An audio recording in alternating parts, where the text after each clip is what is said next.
동화쌤입니다. 이제 학생 한 명이 중요한 게 뭔지, 중요하다 덜 중요하다를 어떻게 판단하냐고 뭐 이런 식으로 질문을 해서 요약을 하던 책 읽기를 하던 아니면 비문학 독해를 하던 진짜 중요한 거를 판단할 때 어떤 기준들을 동원하나 그때 알아야 할 이론들을 한번 이제 정리를 해봤습니다. 찾을 수 있는 것들을. 근데 중요한 거는 어떻든 핵심 생각이잖아요. 중심 생각. 중심 생각이니까 주제부터 찾았습니다. 그래서 주제 위치 어디 있느냐. 서론의 첫 문장에 객관적으로 그냥 써있고, 서론의 마지막에 목표, 동기, 뭐 그런 거 쓸 때, 뭐에 대해서 말하겠다. 이렇게 쓸 때 나오고, 결론의 접속사 뒤에나 결론에 확실하게 있고, 본론에는 흐름에 흩어져 있고요. 그 다음에 이렇게 접속사 뒤쪽에 많아요. 근데 어쨌든 교과별로 주제 위치가 어디에 배치됐는지를 자꾸 누적해서 알게 되면, 그러면 갈래별로 특성에 따라서 중요한 걸 더 빠르게, 왜? 중심 생각 주제와 관련돼서 이 주제를 예를 들어서 주제 문장 한 문장으로 쓰면 여기에 들어있는 단어들에 관련된 거, 세부 목차를 구하는 것처럼 이렇게 구해지면 당연히 잘 중요한 걸 골랐다고 하니까 주제부터 찾는 게 맞는 것 같습니다. 자, 두 번째는 이렇게 중요한 걸 찾아라. 그럼 뭐가 중요하냐라고 생각을 해보니까 뭐가 중요하냐? 암기할 거가 중요하고요. 시험에 나올 것도 중요하고요. 그냥 말 그대로 내용 흐름상으로 이해되기 쉽게 중요한 것도 중요한데 이거 다음에 이거 확인해 봐야지. 질문해야지. 이거 체크된 거 있잖아요. 이거 좀 찜찜찜해. 이렇게 확인해야 될 것. 이런 게 중요하고 그럼에도 불구하고 뭐 인과관계가 되어야 논리성이라는 게 생기니까 원인과 결과의 흐름, 인과관계, 논리성은 띄고 있어야 되기 때문에 논리적인 흐름 같은 경우에는 중요하다고 쳐야 될 것 같습니다. 근데 이런 상황에서 암기할 것, 시험에 나올 것, 중요한 것, 확인해야 할 것이 개인별로 되게 다르거든요. 습관이. 그러니까 출제 예상을 했을 때 내가 어떤 걸 예상해서 어떻게 공부하니까 어떻게 틀리다가 서로 조금씩 다를 수 있기 때문에 이건 편차가 굉장히 많이 날 것 같아요. 암시 중하기는. 자, 다음에. 자, 중요한 거는 이게 반대 대립되는 관계 있잖아요. 동그라미가 있으면 세모가 있는 것처럼 이렇게 두 개가 대립된 거면 중요한 것 같아요. 짝으로 돼서 두 축으로 이렇게 흐름을 만들어 가니까. 근데 이제 중간 영역은 정말 애매해요. 이럴 때는 애매할 때는 네모칸 치는 게 맞지 않을까 이렇게 생각을 해요. 양쪽으로 대립되면 동그라미 세 명 하면 되지만. 그러니까 이건 동그라미 범주냐, 이게 세모 범주냐, 아니면 이게 애매한 범주냐만 확정돼도 읽을 때 상대적으로 더 중요한 것들, 이렇게 짝이 있으니까 더 중요하다고 봅니다. 다음은 상하관계입니다. 이렇게 보시면 단어의 범주에서 이렇게 당연히 이제 하위 범주보다 상위 범주가 더 중요할 것 같은데 사실은 그렇진 않아요. 이렇게 상위 범주를 설명할 때 이 하위 범주로 설명했을 때 하위 범주를 떠올렸을 때 더 뚜렷하게 생각할 수가 있거든요. 그러니까 뭐 교과목 하는 것보다 각 과목 얘기하는 게 더 구체적일 수 있기 때문에 그러니까 어쨌든 더 중요한 걸 뽑을 때 범주는 어느 정도 일관성은 있어야 돼요. 예를 들어서 언어공부법, 국어공부법, 근데 국어공부법 자세한 게 더 중요할 수도 있지만 분류상 범주는 인관되게 포함관계 속에서 다시 찾더라도 포함관계 속에서 일관된 범주로 중요한 걸 뽑아야 될 것 같아요. 다만 이렇게 상하관계를 했을 때 이 상 말고 이 하에 굉장히 여러 가지 하의 범주가 있는 분류들이 있는데 왜 하필이면 이걸 예시로 했을까? 이런 것들은 체크를 해야 될 것 같습니다. 다음에 이제 인과관계입니다. 중요하니까 인과관계는 원인과 결과로 화살표로 표시하고 순서, 단계, 과정을 얘기합니다. 이렇게 순서 여기에서 여기로 가는 거니까 이 과정 바꿈. 근데 이제 여기에서 또 뭘 주시하냐면 여기 주제문이 있으면 주제문 앞에 인과관계 원인이 되는 걸 이렇게 생략을 하는 게 있거든요. 이게 전제거든요. 이 전제를 복원하는 문제에 있어서는 순서 과정을 넘어서 이 주제와 이 전제가 얼마나 밀접하게 관련이 됐느냐까지 생각을 하셔야 뽑아낼 수가 있습니다. 전제 생략되었을 때는. 자, 다음에는 수식관계예요. 수식관계도 P변 Q나 마찬가지일 수도 있는데 관형어는 체언을 수식하고 부사어는 용언을 수식합니다. 이 부사어가 아니라 성지수가 관형어입니다. 관형어. 성상, 지시, 수는 관형어예요. 그럼 부사의 종류는 장방시목유 조종량이 있어요. 장소, 방법, 시간. 이걸 왜 해주냐면 이거 분류를 해놓으면 나중에 부사 찾기가 좋거든요. 부사 찾기가. 장소, 방법, 시간, 목적, 이유, 조건, 정도, 양복. 조건, 정도, 양복. 이런 것들이 부사의 종류예요.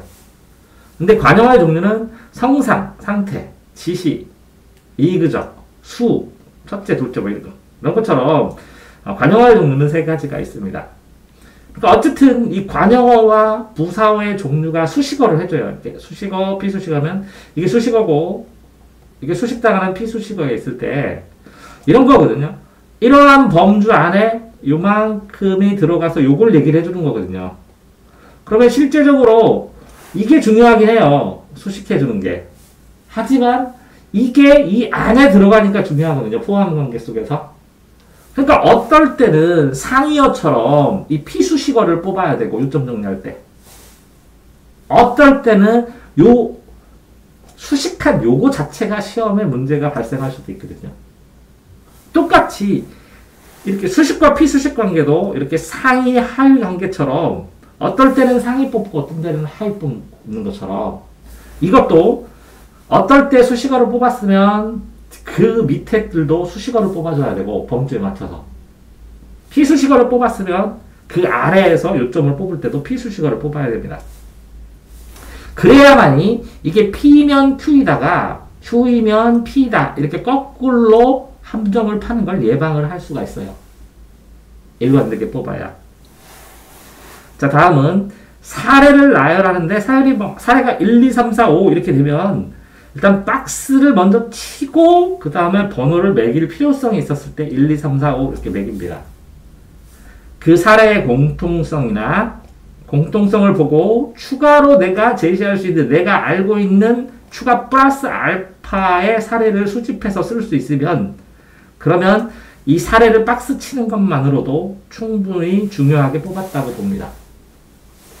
자, 다음은 주장과 사실이에요. 주장은 보통은 주관이고 사실은 보통 객관적인 근거라고 얘기를 합니다. 그러니까 이 주장과 주관은 추상적일 수 있을 수 있고 이 객관적인 근거는 사실은 구체적일 수도 있을 수 있어요. 근데 문제를 심화하면 주장하는 논설문은 정말 중요한 건 객관적인 근거니까 이건 주관으로 시작했지만 정말 중요한 건 객관이고 설명문은 객관적인 설명이지만 왜 하필이면 그렇게 설명할까? 숨겨진 주관적 의도가 중요하거든요. 그러니까 주관과 객관이 이렇게 상대성이 있다는 걸 염두에 두고 주관과 객관을 심화해서 뽑아야 됩니다. 그러니까 추상과 구체를 했을 때 이 구체적인 하나의 사실, 이게 상하 관계랑 똑같거든. 상하나 수식 관계처럼. 추상과 구체의 관계도 추상이 더 넓고 구체가 더 작을 수도 있지만 아닌 상황도 발생할 수도 있다는 거죠. 그렇기 때문에 이런 상황에서 더 이제 중요하다고 보는 거는 범주 크기입니다. 이제 다룰 때 단원명이 있고 그 밑에 대목차, 큰 목차가 있고 그 다음에 이제 소목차를 써주기도 하고 그 다음에 아주 상세한 목차도 있어요. 이런 포함 관계가 이 글을 읽었을 때 이렇게 목차처럼 형성이 되면 자, 큰 대목차가 당연히 중요하지만 그죠? 민주정치의 원리. 근데 이게 시험 문제에 나오지 않거든요. 그러면 시험 문제의 원리가, 시험 문제의 답안, 시험 문제를 선택할 때 필요한 목차가 몇 단계인지 이런 거는 목차 학습법을 경험하면서 목차를 이렇게 내 내용의 목차를 정리해보면서 체크를 한 번쯤 해봐야 적당한 중요한 걸 뽑을 때는 여기에 있는 세부 목차의 핵심어들을 뽑아내는 거거든요. 그러니까 이 뒤에 있는 너무 자세한 목차까지 뽑아버리면 글을 다 쓰는 거랑 똑같잖아요. 그러니까 그 적당하다는 게 굉장히 힘들어요. 큰 목차도 안 되고 너무 자세한 목차도 안 되고 그 적당한 목차를 생각하려면 목차 학습법을 한번 해보셔야 된다는 거죠. 자, 10번. 글을 생각할 때, 글을 읽을 때 내 생각으로 읽는 것 같지만 처음에는 다 받아들이는 겁니다. 그래서 이해하고 그 문장과 문장 사이의 관계를 추리하고 생략된 걸 추리해보고 그래서 비판적으로 보는데 그래서 이 비판해서 이런 식으로 글을 써야 돼 하고 재구성하고 그러다 보면 창조적인 게 나오는데 시험은 여기까지예요. 수용이 이래. 추리하는 문제, 응용 문제, 적응 문제 가끔까지 나와요. 그러니까 여기서부터 여기까지예요. 중요한 거는. 그러니까 추리하고 비판하고 재구성, 비판, 재구성 여기서부터는 논술 시험 문제예요. 수능에서는 안 나온다는 거지. 많이 나가봤자 추리라는 거지. 그 시험 단계에서 가능 영역에서 뽑아야 되는데, 그러니까 행간의 뜻 정도면 충분한데, 그러니까 이걸 수용 이해하기 위한 행간의 뜻인데, 아이들은 굉장히 비판적으로 생각해요. 똑똑한 애들일수록. 이게 이런 사이에 이런 뜻인데, 이걸 왜 그래요? 하고. 그거는 지금 시험 문제 푸는데, 지금 요점을 정리하고 중심을 뽑아내는데, 당장 급한 게 아닌데도 불구하고. 그러니까 너무 과도하게 생각하지 마시라는 얘기예요. 자, 다음. 한 줄 정리로 주제가 한 문장이에요, 보통. 근데 이제 주제에다 포함된 줄거리, 단계별로, 이렇게 구조적 단계별로 있는 간단한 단어를 포함한 줄거리하고, 그 뭐 표현상의 특징 이런 걸 해갖고, 세 줄에서 한 5줄 정도, 5줄 정도의 정리 요약하면, 이 안에 들어갈 만한 거는 다 중요하다, 이렇게 봅니다. 이 안에 들어가면. 이거를 한 줄로 판단해야 되기 때문에, 문장 판단을 해야 되기 때문에, 주제를 생각하는 거고, 주제 문장을 제목으로 표시해야 하기 때문에, 제목으로 딱 단어로 정한 거예요. 단어나 구절로. 그럼 결국은, 제목을 설명할 수 있는 주제와 관련하면 중요한 거고, 주제와 관련된 줄거리면 중요하다고 봅니다. 자, 다음. 줄거리를 보실 때 줄거리는 그냥 전체 시간의 흐름에 따라 그냥 편안하게 정리한 건데 플롯은 회상을 비롯해서 왔다 갔다 하면서 구조를 짠 거예요. 이야기를 재미있게. 시간이나 공간 순서를 바꾸더라도. 그러면 이렇게 플롯을 짠 이유를 체크하는 것은 중요하다고 봅니다. 이렇게 줄거리를 간단하게 개요로 만들어서 정리할 수도 있습니다.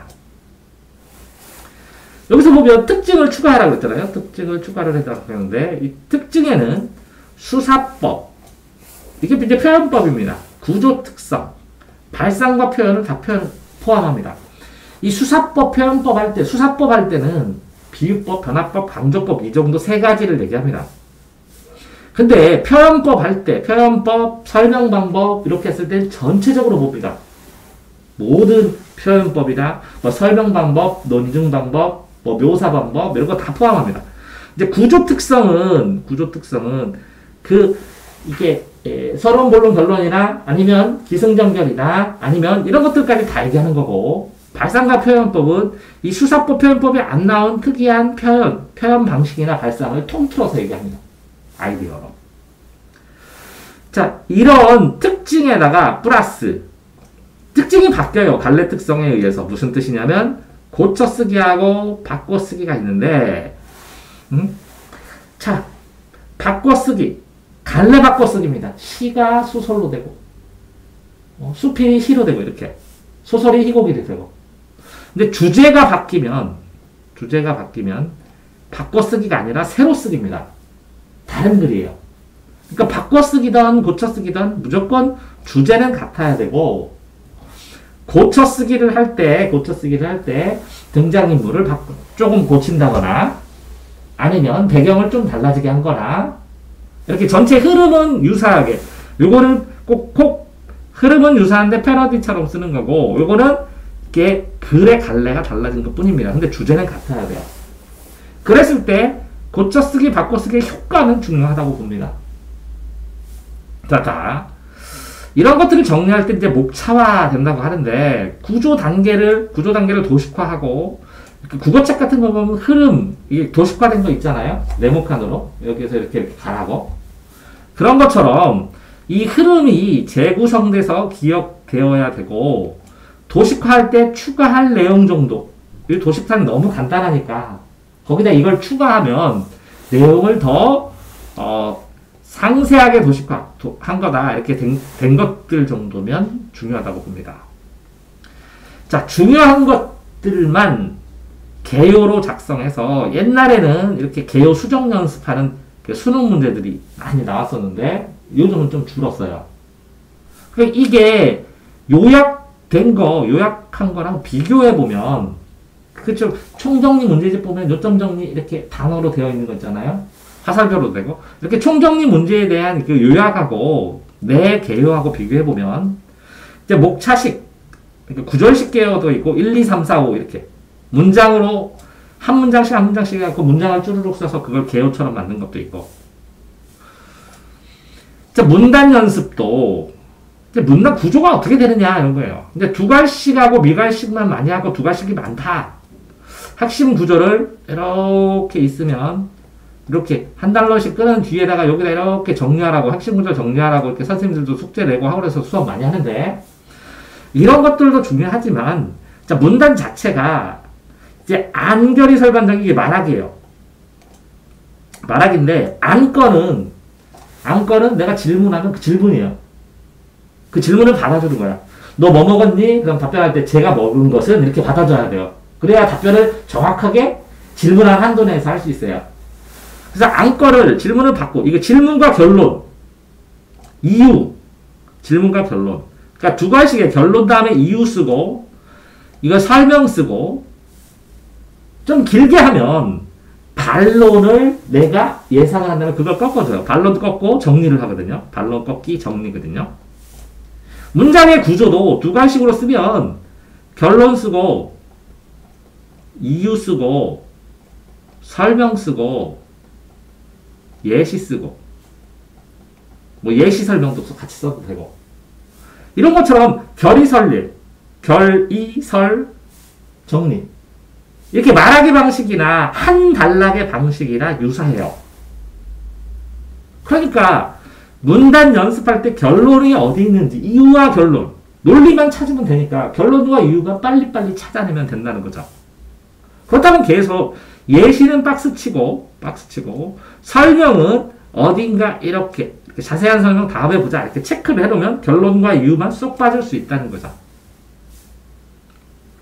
자 다음 그런데 이거를 읽을 때 시험으로 보면 대개는 세 가지 압축입니다. 이게 이제 이렇게 생각하고 인터넷 찾아보니까 보고서 쓸 때 이렇게 쓰라고 나오더라고요. 3단계로. 이게 왜 그렇고 무엇을 그래서 어떻게 해야 되는지 이렇게만 쓰래요. 왜? 누가 해? 회사에서 해. 언제 해? 지금 장사하면서 돈 벌어먹거든. 어디서 해? 소비시장에서. 이 세 개가 고정되어 있기 때문에 거의 이게 세 개는 거의 고정되어 있대요. 근데 어떤 거 무엇을 선정하느냐에 따라서 왜가 달라지고 어떻게 하는 과정이 달라진대요. 근데 왜 무엇을 어떻게를 중점으로 뽑으래요. 왜? 시간이 달라진 건 굉장히 많이 변하는 거고 공간이 달라진 거 주체가 달라지면 주어가 달라지니까 엄청 달라져요. 그렇기 때문에 요게 변경되면 무조건 시험 문제 나와요. 시공간 주체가 달라지면. 근데 이거는 드물게 변한다는 거예요. 육하원 측에서도. 실제로 디테일하게 변할 때는 왜, 무엇을 어떻게 이걸 중심으로 찾으면 된다고 그런 보고서도 그렇게 쓰라고 나오고. 됐나요? 자, 체언하고 용언을 보면 시험 볼 때는 체언에다가 정리합니다. 체언, 용언 이런 것처럼 느낌을 긍정, 부정처럼 시각화합니다. 그렇지만 이렇게 시각화했을 때 더 먼저 확인해야 될 건 용언의 흐름입니다. 이게 분위기 흐름이니까. 분위기, 태도, 어조니까. 자, 이렇게 단락을 나눌 때는 체언으로 나눠지는 경우도 많지만 이 용언으로 나눠져요. 이게 동그라미 계열, 세부 계열. 단락 통일성이기 때문에. 또 필수 성분하고 부속 성분이 있을 때 아까 뭐 필수 성분 관영어 이렇게 피수식어도 했지만, 요거 같은 원리입니다. 근데, 어쨌거나 필수 성분에서 부속 성분에서 개인별로 문체라고 할 때는 이렇게 부속 성분을 더 많이 쓰고 어떤 부속 성분을 쓰느냐. 필수 성분은 다 똑같으니까. 그러니까 개성이나 표현법이나 문체의 중요성을 찾을 때는 이렇게 부속 성분으로 가리게 됩니다. 자, 복잡하게 지금 하고 있는 것 같은데, 실제로 이제 되게 간단하게 보면 공차고 노는 겁니다. 공통점, 차이점. 체크했을 때 공통점하고 차이점 찾아가는 거고, 선택지의 공통점, 차이점 찾아서 아닌 거 찾아라, 맞는 거 찾아라. 아는 거 찾아라, 20 몇 개, 20 한두 개, 맞는 거 찾아라, 20 한두 개, 모두 골라라. 이렇게 되는 것처럼, 어차피 공통점, 차이점을 찾지 않으면 시험 자체가 성립이 안 되니까, 가장 기본적인 중요한 거는 공통점과 차이점 찾는 거예요. 자, 그 다음에 저번에 말씀드린 것처럼 비출제 부분을 삭제해 봐야 돼요. 그러면 출제 예상 일지를 해서 이거는 안 나올 것 같다 하고, 내가 했는데 문제를 확인해 봤어. 뒤에 읽으니까 피드백으로 확인해 보니까 내가 이 출제 예상을 이런 거는 잘 맞춰, 이런 건 잘 안 돼 라는 걸 누적해 놓으면 나중에 내가 이거 출제될 거라고 난 예상했는데 안 나오는 방법이 다음 시험에 나올 수도 있어요. 그게 이제 변형 방법 연구하는 거예요. 특히 이제 다푼 문제집이 있으면 이제 다 여러 번 봤어요. 대여섯 번. 그래서 이 문제를 풀려면 어디 보는지 알아요. 그러면 이 제시문에다가 형광펜으로 다 이렇게 체크를 해보면, 읽을 때 나중에 보면 이 파란색은 빨리 읽고 이 빨간색 부분은 천천히 읽어야 되는 것처럼 읽기의 속도를 변화하는 것들의 감을 잡을 수가 있고, 이렇게 빨간색 있는 부분은 천천히 읽으니까 중요하다는 거예요. 중요한 단어가 더 많고. 자, 그걸 경험을 해봐야 된다는 거죠. 자, 보통 여기까지는 자, 여기는 개념 관계로 한 거고요. 여기는 어느 정도 공부법으로 한 거고요. 그 다음에 이거는 삭제, 선택, 재구성 이라는 요약하기 방법으로 정리한 거예요. 그 다음에 여기는 요거는 적용했을 때 응용 적용하는 다른 사례고요. 요거는 기타 관련된 거를 뽑아가지고 확인해 본 겁니다. 자, 그러면 여기는 이제 요약 방법에 의해서 나타나는 것들이에요. 그래서 삭제를 하고, 그 다음에 일반화를 해야 돼. 일반화 선택하고, 그 다음에 재구성해야 돼. 재구성. 어쨌든 재구성하고 그래야 되는데, 삭제를 할 때 이제 상식입니다. 이제 상식이 사람마다 다 다르죠. 배경지식이. 그러니까 엄청 차이 나요. 그러니까 내가 부드럽게 그게 없어도 풀 수 있는 것들을 지원하가면 되거든요. 이 주제 전 단계로 당연한 걸 지원하는데 이 당연한 게 엄청 차이 나니까. 그러니까 어쨌든 시험을 볼 때 이게 기계적으로 이렇게 하게 되는데, 요거 보면 시험은 요게 중요한 단어는 이건데 중요하지 않은 단어를 왜 썼을까? 이렇게 글쓰기 하다 보면 고민을 되게 많이 하거든요. 중요 단어는 요 단어 몇 단어인데 이 중요 몇 단어를 어떤 식으로 표현할지를 굉장히 고민을 하게 되거든요. 그래서 쓸데없는 단어, 글들을 넣고 지우고 들고 막 그러거든요. 그것들을 해보면, 글쓰기를 해보면 굉장히 급격하게 이걸 넣는데, 그래서 논술로 글쓰기를 해보면 국어 점수가 10점 올리는 경우가 이런 것 때문에 그래요. 논술을 배웠는데 영어 점수가 뜬금없이 10점을 올라요. 자, 어쨌든 중복 삭제는 강조하는 방법이 중복이잖아요. 그러니까 반복되면 통합시킬 수 있잖아요. 근거도 일반 절차에 합치고 사례도 합칠 수 있잖아요. 반론 꺾기도 어쨌든 재반복하는 거고, 재정리도 정리하는 것도 반복하는 거예요. 그래서 반복되는 걸 통합하는 건데요. 다만 이 반복 방식의 차이 때문에 미세하게 시험 문제가 나올 수도 있죠. 통합 삭제는 이게 좀 어려워요. 재구성 수준인데 무슨 얘기냐면 하위 단어 두 개를 합쳐서 새로운 상류 단어를 만들고 그래야 돼요. 그러면 이제 분류의 기준을 알 줄 알아야 되는데 쉽진 않아요. 적정 범위를 선택해갖고 합치는 거야. 그러니까 이런 거라면 이건 사회적이에요. 이건 개인적이에요. 이거는 생태학적이에요. 이런 식으로 분류할 수 있는 기준들이 있으면 이걸 보통 뭐 대학에서나 아니면 이런 데서 광의 협의에서 협의는 좁은 의미의 정치, 넓은 의미의 정치 이런 식으로 막 배울 때 광의 협의할 때도 이 분류 기준이나 통합 기준으로 되어 있을 때 영향을 많이 줍니다. 이 통합 삭제는 기준을 알아야 된다면 임시 삭제는 미진한 부분 원의 크기로 이렇게 굴곡의 차기로 이렇게 단계를 자기가 주면 돼요. 필요 부분을 나중에 주고 2차는 다시 복원해도 되고 3차를 복원해도 되니까. 그러니까 단계를 나눠서 중요한 거를 찾으면 더 공부하는데 본인의 디테일, 섬세하게 하는 데는 도움이 될 수 있어요. 자, 다음에 이 용어 정의. 이게 정의는 A는 뭐뭐뭐뭐한 B이다. 이런 식으로 설명해 준 거예요. 이 B를 쓰면서 A는 뭐뭐뭐한 B이다. 확인은 이것은 이것이다. 이렇게 얘기해 주는 거야. 이제 확인하고 지정하고 정의하고 세 개를 디테일하게 구분하게 해서 쓰기도 하고 지시 이것은 이것이다. 지정이고 확인은 이것은 이것이다. 할 때 이 지정은 뭐가 뭐라고 딱 알려주는 거고 이 확인은 정의는 새로운 개념을 정의하는 거고 확인은 이것에 대한 특성이나 뭐 이런 것들을 말해주는 거야. 이게 조금 다르다는 거야. 이거는 어떤 거를 지시하는 느낌이고 요거는 의미를 확정하는 의미고 확인은 어떤 거의 일부 속성들을 딱 알려주는 의미예요. 자, 분류, 구분, 분석도 종류별로 묶는 거고 이거는 나누는 거고 이걸 한 덩어리를 잘라서 설명하는 거야. 근데 다 나누는 거 계열이야. 요거는 정의하는 거 계열이고 이거 나누는 계열이고 그리고 용어도 통합해야 되고 그러니까 용어의 정의를 박스 쳐놓고 중요하면 이걸 끌어다 쓸 수밖에 없다는 거지. 자, 사례가 여러 종류가 나옵니다. 사례가 적절한지 봐야 되고 사례가 반복할 때는 반복하는 이유 뭐 오지 선택에서 5개면 다 분류를 해놔야 되니까.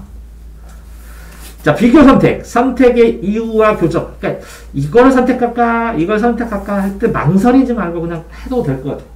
누적되면 더 정교하게 왜? 주제를 공부하기 때문에 더 주제를 설명하기 좋은 걸 선택을 하는데 이게 되게 애매하거든요. 나는 파란 계열 옷이 좋아, 빨간 계열 옷이 좋아 그러면 애매하거든요. 짜장 짬뽕 같은 느낌도 되게 많은데 그런 거 같은 고민 안 했으면 좋겠어. 어쨌든 내가 연상하고 기억에 힌트가 되는 것만 체크하면 되니까 어떤 걸 선택하도 요걸 선택해도 이게 기억나거든. 딸려서. 자, 추상적 이론하고 추가 이유 설명, 구체적 이유 있을 때 추상이 구체화되는데 이것도 구체화를 떠돌려서 추상이면 이런 거죠. 이렇게 파란 벌레가 파먹은 잘 익은 사과 했을 때 잘 익은 떠올려도 되고 파란 벌레 떠올려도 되고 사과 떠올려도 되고 다만 이게 이미지로 시각화해서 통째로 한 장면으로 떠올렸으면 최고 좋거든요. 이게 책을 엄청나게 많이 읽으면 책을 읽잖아요. 그러면 책 읽는 느낌이 안 들고 머릿속에서 영화가 돌아가요. 이미지와 이미지가. 그래서 지리리르륵 해서 영화 한 편이 끝나면 책이 다 읽어졌어요. 그러니까 개념과 개념이 부딪혀갖고 누적되고 중첩돼가지고 영상처럼 변화가 쭈르륵 돼요. 그러니까 연상 편리한 것. 자, 상세 연결입니다. 원래는 이제 문장에서 중요한 걸 단락에서 중요해야 되고 글 전체 흐름에서 중요한 건데 그게 단락에서 다시 교정되고 문장에서 다시 교정되면 됩니다. 이렇게 연습할 때는 이렇게 하거든요. 그러니까 읽으면서 문장에서 중요한 거 그냥 하나 골라. 고른 것 중에서 단락에서 중요한 거 고르고 그 중에서 글 전체에서 중요한 거 골라. 그런 다음에 단락에 있는 걸 교정하고 문장에 있는 걸 교정하면 상세 연결을 하면서 계속 조정이 됩니다. 읽기에서 중요한 걸 고를 때. 이해되세요? 그래서 단계적으로 상세한 독해로 재정리를 하는데 그렇게 이렇게 문장을 고르면 이게 교정되는 거예요. 이 전체 흐름을 중심으로 이렇게 교정해. 먼저 골라가면서 전체 흐름을 잡아가고 다시 교정을 하면 됩니다. 자, 목적 대상도 선택지의 필요성. 선택지에서 요거 발췌독이니까 목적독이고 선택지 이 단어가 나와. 선택지의 키워드 이거랑 관련이 근접할수록 중요한 단어입니다. 당연한 거예요. 시험 문제 푸니까. 그러니까 이해에 집중하고 비판창조는 나중에 하라는 거죠. 그러니까 요약하는 이유도 이 선택지에 있는 내용을 더 빨리 이해시키기 위해서 그 설명을 써주는 거거든요. 해설도. 자, 기억 정리. 복습을 위해 뭐 선택한 단어로 세 줄로 정리했다면 되게 중요한 단어입니다. 이건 진짜 중요한 거예요. 시험과 상관없이. 이게 진짜 중요한 건데 시험에 중요한 거하고 그러니까 진짜 중요한 건 다를 수 있다는 거예요. 내 얘기는. 오답 정리해서 추가 정리하는 단어랑 이 내용을 이해하기 위해서 이게 변형이 될 수도 있으니까 왜? 요 오답은 똑같은 문제가 안 나오잖아. 실수하고 유형만 배우면 되잖아. 그러니까 이 오답 정리, 추가 정리한 거하고 복습을 하기 위해서 이렇게 핵심을 정리하는 거는 다를 수 있다는 거예요. 확실히. 다만 어쨌든 이걸 보고 이 내용을 떠들으니까 연상의 실마리가 될 뿐이죠. 자, 다음에 이렇게 복원의 비율입니다. 복원의 비율. 요점 같은 거나 추리를 가지고 내가 설명을 해봐요. 그런 다음에 실제 그걸 읽어봐. 그랬을 때 가까울수록 복원을 잘한 거예요. 무슨 얘기냐면 요점 정리 국사를 읽고 내가 설명을 해보고 교과서를 읽었더니 내가 추가로 설명할까지 다 써있다. 그럼 굉장히 잘한 거예요. 본인이 설명을. 이거를 내가 줄였어. 요점으로. 그랬더니 참고서나 이런 데 나온 요점 정리가 거의 유사한데 더 자세하다. 그럼 잘한 거라고. 그러니까 심화학습의 실마리를 요점에서 잡는 것이고 이 요점을 확장하는 연습을 한 겁니다. 보통 요점 정리에서 중심 문장, 뒷받침 문장 이게 제일 많이 나오는데 같이 비교하면서 포함 관계 만들고 뭐 이런 거 있잖아요. 논제는 주제고 논지는 논제의 소가지입니다. 그래서 이게 주제고 이게 소주제입니다. 근데 진짜 중요한 건 쟁점 아니에요. 쟁점하고 근거. 그래서 공부법에도 쟁점 공부법이 있어요. 쟁점을 찾아갖고 찬반으로 자꾸 이렇게 정리하면서 하면 이 쟁점에서 틀린 문제 나오고 쟁점에서 최고 문제가 잘 나온다고. 그 쟁점, 소주제, 제제. 주제와 관련된 쟁점을 찾는 게 제일 중요한 거고요. 여기서 보면 이제 이론과 관련돼서 조직원리 보면 시공간, 시간적, 공간적, 논리, 점층적, 아니면 단계적, 연역법적, 귀납법적, 그 다음에 이제 심리적, 뭐 순간적, 뭐 이렇게. 주제가 돋보이는 구조들, 갈래별 특성에 따라서 주제가 돋보이는 구조의 갈래별 특성이 뭐냐라는 거에 따라서 조직 방법에 따라서 정리를 해야 되고, 연결어는 주교에서 한 번 더 쓰는 거예요. 접속사나 특별한 부사나 지시어나 강조하는 말이나 특정 어투. 일관성이 되는 하나로 관통하는 주제의 척추를 찾는 이게 관절입니다. 관절. 그래서 이 관절이 단락 안에서 통일성으로 어떻게 꺾인 다음에는 이 같은 계열들이라는 거죠. 내용들이 있는지 찾아내는데 힌트가 되는 게 관절이 제일 크다는 거죠. 자, 아까 말씀드린 발상과 표현은 개성적 표현의 아이디어예요. 내 시간이 내 뒤통수를 때린다. 무형이 유형이 된다거나, 뭐 이렇게 무라일체라거나 이런 것도 개성과 표현이고 아이디어예요. 구조의 특성이나 이런 발상과 표현의 진위가 뭔지 이제 창조성 계열이고, 수사법은 비유법, 변화법, 강조법 이렇게 있는데 비유는 직유법,